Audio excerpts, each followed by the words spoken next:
Hello YouTube, Jumpy23 here with a mission for which I am extremely underleveled. The enemies in this one are level 10, which means they have about 3 times the HP and attack power that we've been seeing so far, but it is available from the start. When I first routed Beacon Beach out, I ignored this mission, assuming that I would lose turns on it compared to doing it later. However, what I didn't realize at the time is it's a defend map. If I can somehow beat it, I will hit the turn floor.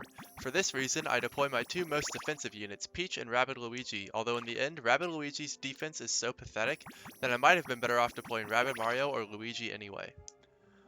Both Mario and Rabbids games let you freely reassign points on the skill tree for every battle. Here, I move Peach's points out of movement and into reducing the cooldown of her shield skill. I'll still only get to use it twice in this battle, but I get a bit of extra flexibility this way. Just in case, I did also buy a cooldown clock before this map, which is an item that instantly sets cooldowns to 0. This map always seems to be 3 islands. It usually wants to start me in the middle island, which seems pretty unplayable, but if I randomize it to start in the corner, I can win. The enemy composition is also in our favor. It's mostly Goombas with pots on their head. My instinct was to call them by a certain name, but I didn't want to get demonetized, so I looked it up, and apparently they're called Armored Goombas. Anyway, they're immune to every form of damage, but if you dash them, you can throw them off the edge like shown, so no matter their level, they're just as easy to kill, only their damage output changes. So I'm struggling deciding what to do with Rabbid Luigi here because I really want to kill the 2 Stooges on the middle island, but I don't want to attack from an exposed position. If I could hit both Stooges with the Disruptor, it may be worth it. But in the end, I decide to just use a POW block, which is an item that's basically a Bob-omb. This allows me to get good damage on one Stooge and then still retreat somewhere safe afterward rather than being locked in place like when I use my ZL attack.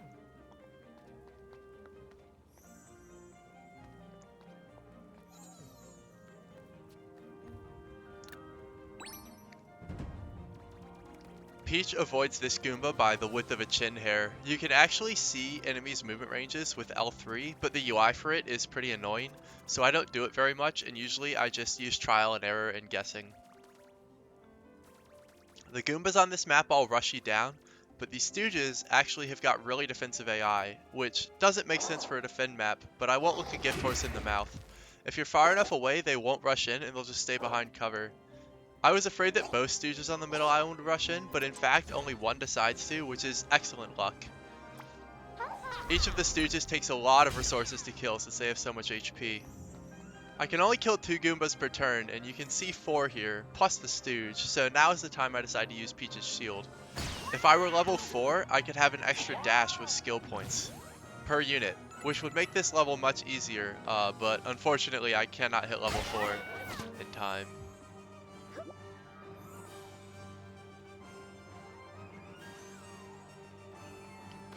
This team jump here was a misinput. I just wanted to throw the Goomba, but both actions would use the A button, and it gave me the wrong context. Fortunately, it doesn't really cost me.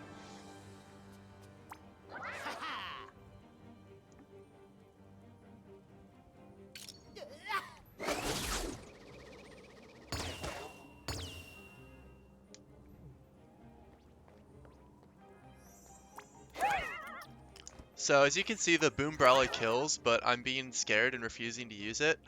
I don't need to worry about the Goombas because of Peach's shield, but the reason I decided to use a POW block is that I can retreat after throwing it. I don't want to draw in that other Stooge by being in his attack range, so I'd rather be behind cover if possible. Because I don't want to draw him in, like I think I already said. The POW blocks do cost 100 gold, but since economy is so fake in this game, I really don't care. As long as I remember to buy them before I need them again.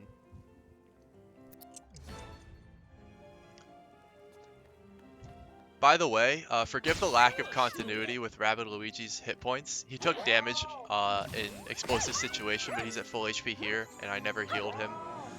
When I rerouted the game to include this map, I actually had to replay from scratch because I didn't have any saves far enough back, and I didn't bother re-recording the maps that came before it.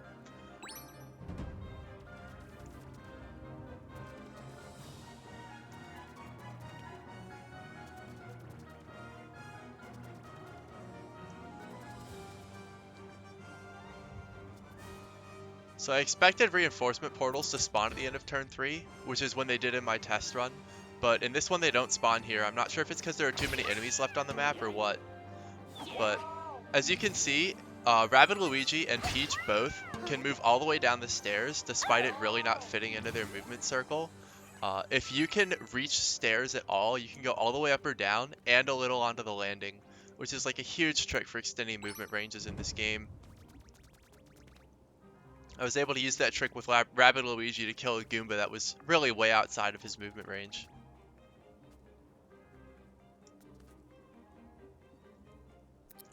Anyway, here are the reinforcement portals. Next enemy phase, enemies will pop out of them and immediately be able to move and attack. Every reinforcement in this game is a same turn reinforcement in Fire Emblem terminology. There are two types of reinforcement portals in this game. There's breakable ones and unbreakable. They're visually distinct, and the unbreakable ones are these purple square cubish looking things. All the reinforcements in this map are armored Goombas, which is great because reinforcement stooges would be a big threat. I'm dropping even more spaghetti than usual in this recording because I leveled up my sparks at the start. It's like the one thing in preps that I can't undo, and I was afraid to screw up playing the map and accidentally put a break in the recording. But when doing some video editing, I realized it's actually pretty seamless to cut from preps to gameplay. So in future worlds, the recording quality should be better, less hesitant, less walking around and stuff. I'm pretty sure that it's not going to do anything to armored Goombas, but since I know Rabbid Luigi's going to be attacked here, I decide to use his reflect power just to see. This power reflects damage toward the attacker, and it works even with Peach's shield. So it reflects 30% of damage I'd have taken without the shield, and then I actually take 0 damage. It's very player friendly.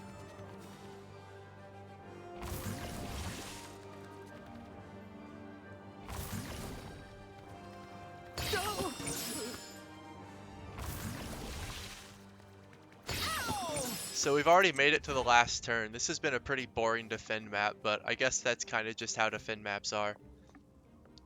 Anyway, dashes can take out multiple enemies in one hit. You've already seen that once before, but it really helps with these Goomba reinforcements, so I'm pointing it out right now.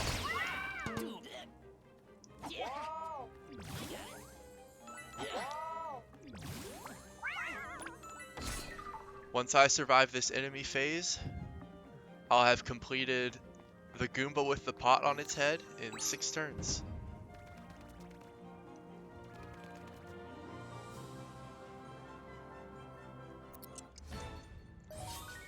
The reward screen only shows the units who fought gaining XP, but actually everyone gains XP at the same rate in this game. I'm not really sure why they all have individual bars. Maybe at some point in the development, they used to gain XP only if they fought, but if so, I'm so glad that they changed that. Now let's do 3 quick random encounters right after the long defend map for the Bob-omb Hunt planet coin. Since this one is all Bob-omb enemies, I don't even bother switching out Rabbid Luigi. So interestingly, there's 3 random encounters wandering around the map, 2 of which give 20 XP like you just saw, but 1 only gives 15. I farmed the 2 better ones, then refreshed the map by entering a door, so that I can get a 3rd battle against the 20 XP Bob-omb. That extra 5 XP doesn't matter yet, but who knows if it will in the future. Since this map has stooges, it's time to break out the big guns. Luigi and Rabbid Mario are the only 2 units who easily have enough damage to one-shot stooges, so I'm deploying them.